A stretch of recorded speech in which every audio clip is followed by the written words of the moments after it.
Mukaweefube w'okwongera omutindo gw'emmere okusobola okutuuka n'omutindo gw'obutale mw'ensi yonna, abakungu okuva e China bawadde abalimi ba kuno amagezi okwettanira okukozesa ebyuma eby'omulembe awamu n'okukozesa ensigo z'ebirime ennongooseemu lwe kinaasobozesa okwongera ku mmere etundibwa ebweru. Ebika by'emmere biteekeddwako essira gwe muceere n'obulo nga newankubadde abalimi bangi bagezezzaako okulima omuceere wabula teguba na mutindo gumala okuvuganya n'ogwo oguva mu mawanga aga Buwalabu. Abalimi bagamba omuceere gulimibwa n'obwagazi wabula abaguzi abasinga be bacupula omuceere omulime nga bagugattamu amayinja ekissa akatale k'omuceere ebweru. Abasuubuzi be bagununa kubanga omuceere ogusinga okufulatinga mu Kampala gusinga kuva mu Butaleja.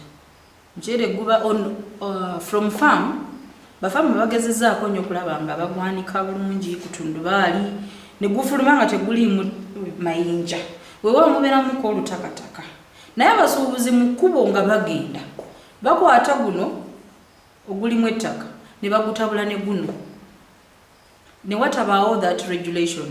Abamu ne balowooza nti ekifo gundi tebamanyi ku harvestinga bulungi ki muceere. Ku ky'okukozesa ebyuma ebitono ne tekinologiya omusaamusaamu kyakujja abalimi mu bwavu n'okubasobozesa okukozesa ettaka obulungi mu nkola y'amaleeto ey'okugattika omuceere n'ebyennyanja oba ebisolo ebirala okwongera ku nsimbi ze bafuna. Kyosobola okulima omuceere ate olundirawo n'ebyennyanja kye tuyita fish rice agriculture oba n'olundiramu n'ebinyonyi naddala bino ebikulira mu mazzi okugeza nga embaata ezaffe eza bulijjo. Waliwo mbaata kabuzi wano tetulya totas naye nazo zirundibwamu batugambye totas n'enkoko tewali njawulo mu buwoomi. Abalimi ba Uganda ab'omuceere bakungula kilo ezisukka mu 600 mu yiika emu ey'ettaka ate abalimi b'e China bakungula ttani z'omuceere 2000 mu yiika emu ey'ettaka olwa tekinologiya gwe bakozesa ow'omutindo n'ensigo ennungi. Nakalema Grace, Kingdom TV amalindirire.